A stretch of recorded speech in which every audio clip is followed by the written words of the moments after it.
Hi everyone, welcome to Tile and Cork. We are Amy and Josh, and we moved from Austin, Texas to Lisbon, Portugal last year with our two kids. We are here sharing our experiences moving abroad with you and life in Lisbon. Now in today's video, we thought we would talk about why we moved to Portugal. Yeah, I mean, obviously, we told people in America before we left Yeah, that we're true. moving, and Portugal was, I think, becoming hot, but not really, not everywhere, not in the U.S., and not everyone was thinking about obviously even traveling, much less moving to Portugal back then. So why, we got asked why Portugal. So let's talk about the reasons why we chose Portugal to move to, because if you watch more of our videos, you know that we, really wanted to move abroad, and people might be wondering why we chose Portugal as the place we wanted to move to. So number one, Portugal is part of the European Union. And I personally like just the fact that there's the support of the European Union behind it. There's the regulations that go with the European Union, and which I find really comforting to know that, there's largely around food. Exactly. And just, different things that the countries have to abide by. And so I think it's just great that that there is kind of this governing body amongst that. And so I personally liked and appreciated that Portugal is part of the European Union. And also, Portugal is part of the Schengen zone, which makes it just easier to travel to other countries that are in the Schengen area. And because of that, you're not having to go through kind of customs and border control quite as much when you're traveling to another country that's in the Schengen zone.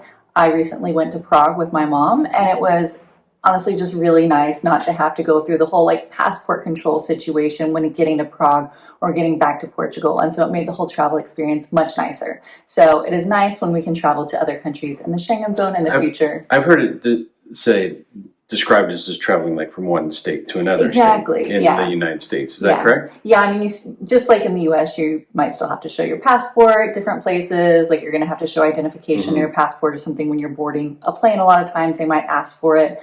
But overall, it's, so easy not to have to wait in those long passport control lines.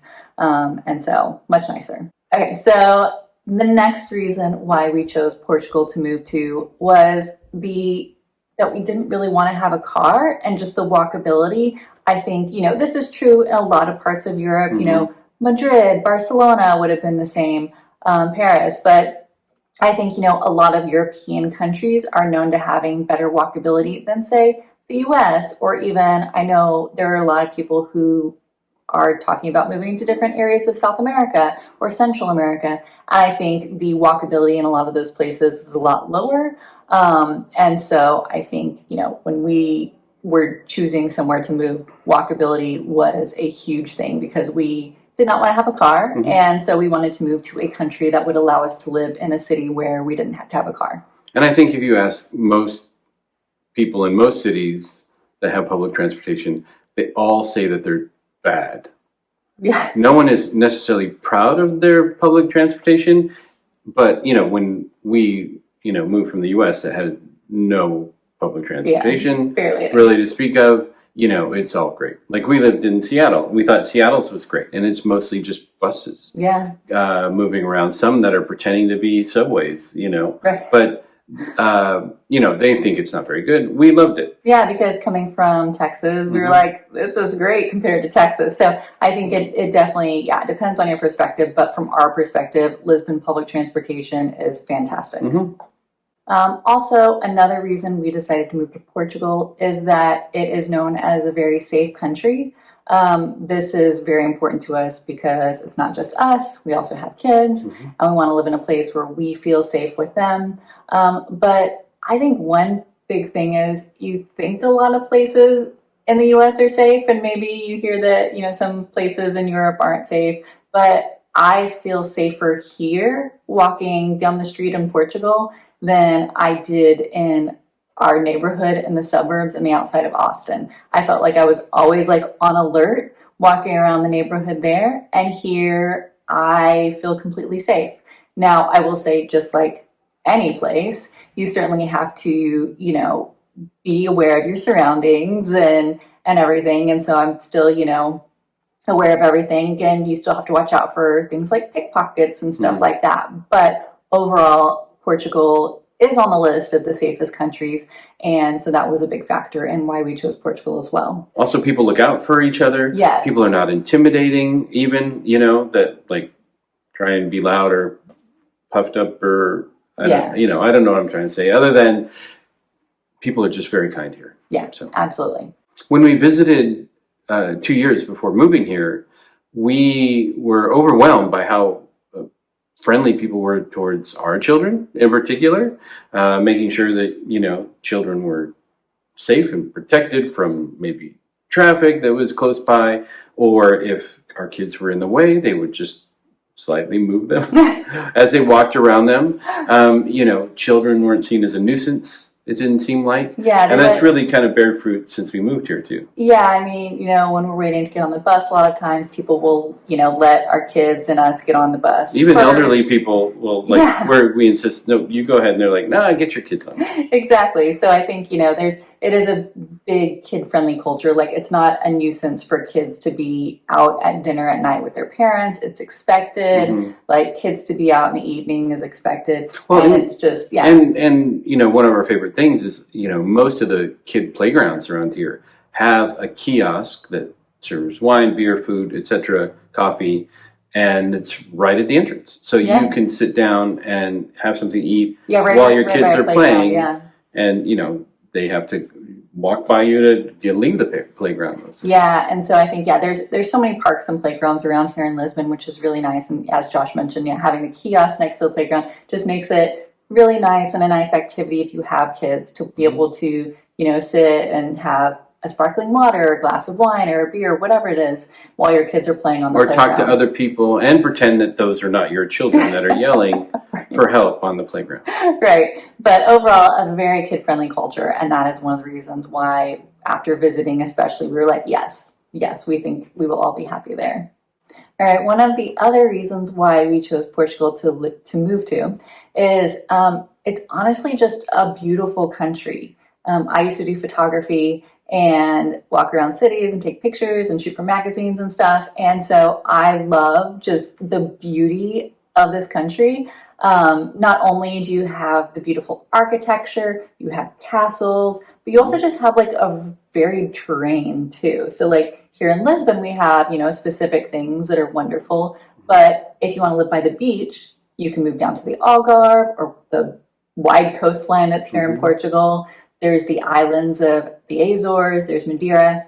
And then northern Portugal, has some mountains and more forest. But depending on what you're looking for, Portugal has kind of a variety of places to live. So if we, in the future, get tired of living in Lisbon and want to live in like a colder climate or somewhere like in kind of foresty or mountains or whatever, we can still find that in Portugal, which is really cool. So I think that's like a big selling point for Portugal.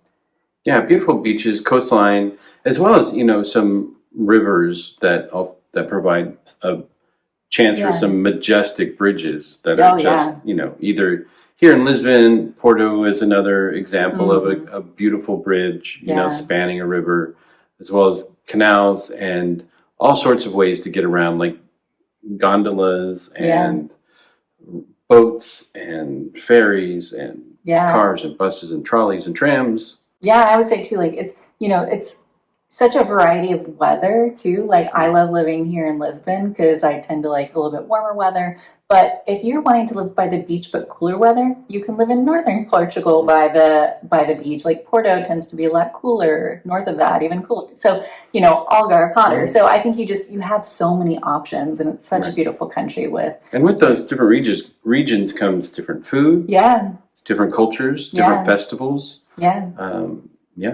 So really cool. Variety. Yeah. All right. The next reason why we chose Portugal to move to is the healthcare system here. I am aging quickly.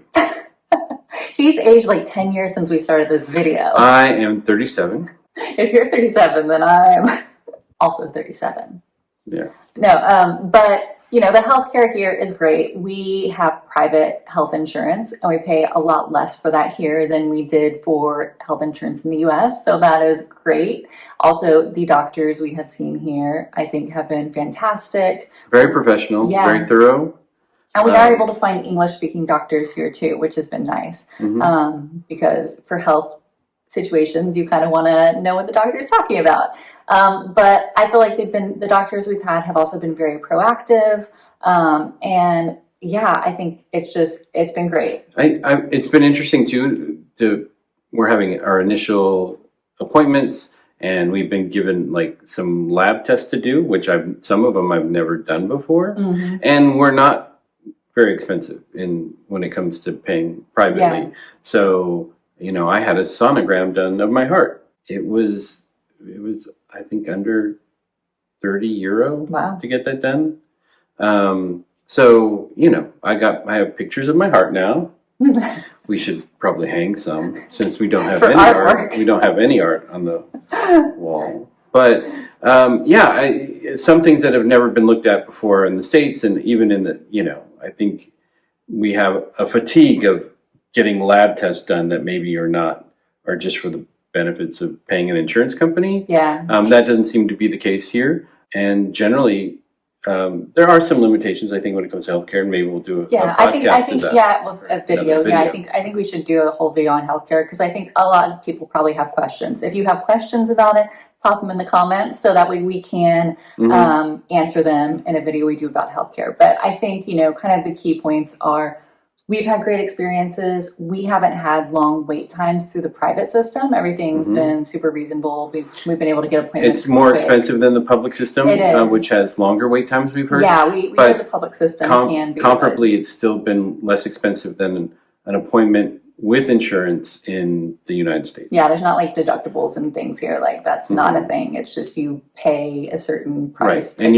if you do have insurance, it may cover part of it for you, get reimbursed. But it's still immensely less expensive. Yeah, and one thing that I like about the healthcare system here is, you're not going to go bankrupt because of it. Like, costs are very reasonable. And if we were going through the public system, if we're fortunate that we're able to pay for private health insurance, but if we were having to do public health insurance, like, the cost of that is pretty much covered. And so for any big emergencies, things like that, like, it's not like a $30,000 bill like you would have in the U.S. for something big, or, so. First of all, it's euros here. Right. But anyway, so that's one of the big benefits is, it's a society of making sure everybody's taken care of, more so.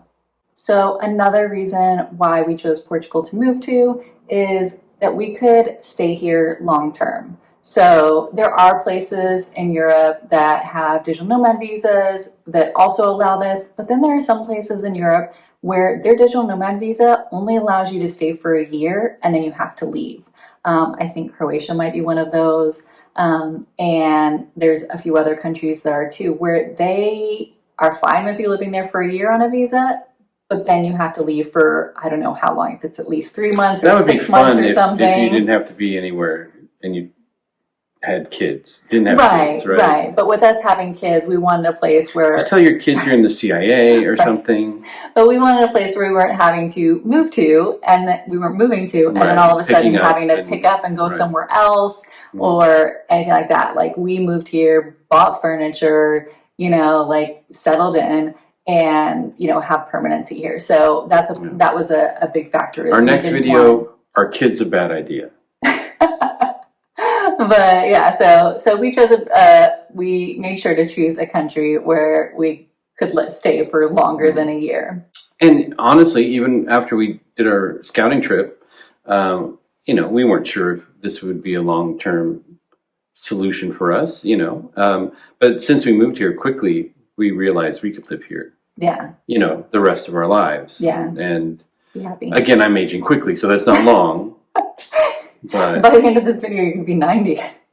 But it's kind of on the same lines of that, though. One of the other reasons why we chose Portugal to move to is that we can eventually apply for citizenship. Now, we did a whole video about proposed changes to the laws, which they're still kind of deciding on. Mm-hmm. But at the time of applying for our visas, and currently still, it's 5 after residency for 5 years, you can apply for Portuguese citizenship. They're considering changing that to 10.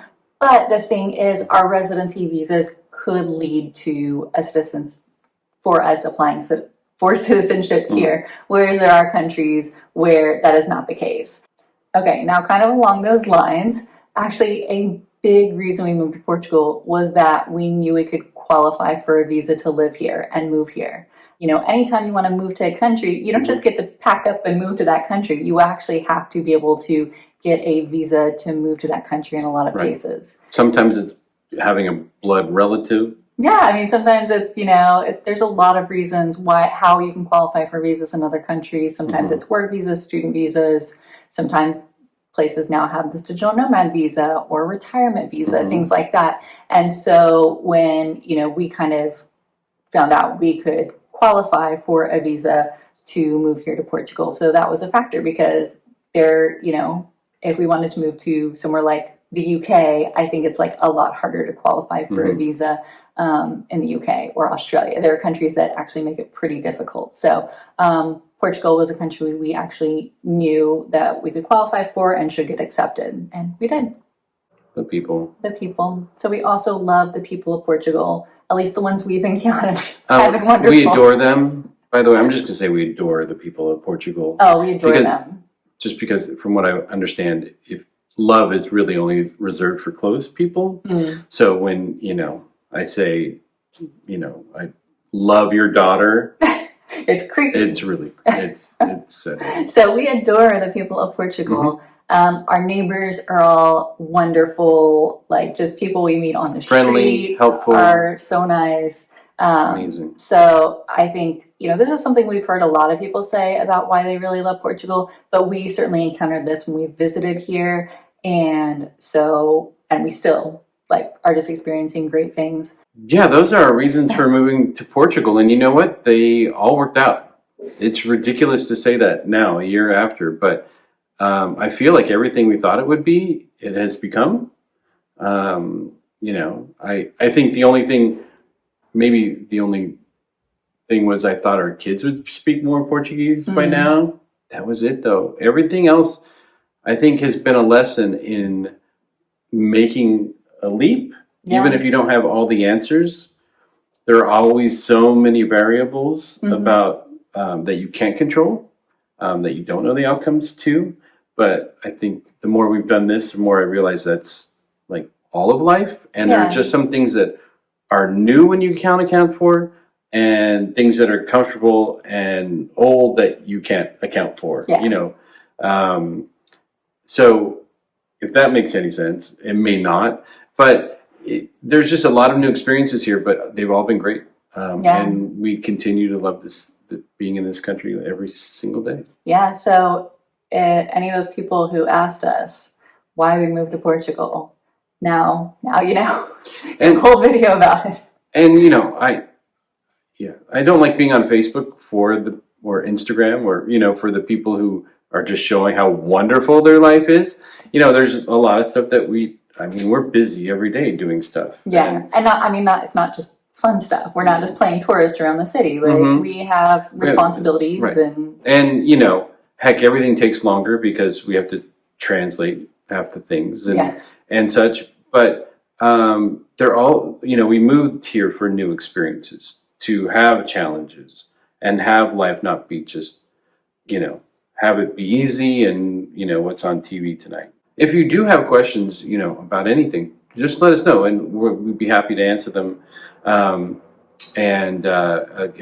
this is all from our perspective. We're not speaking for everyone as a whole. Our opinions. Yeah. But we're here, our main purpose in this videos is to maybe give you a little bit more reassurance and that maybe you're making the right decision. Yeah.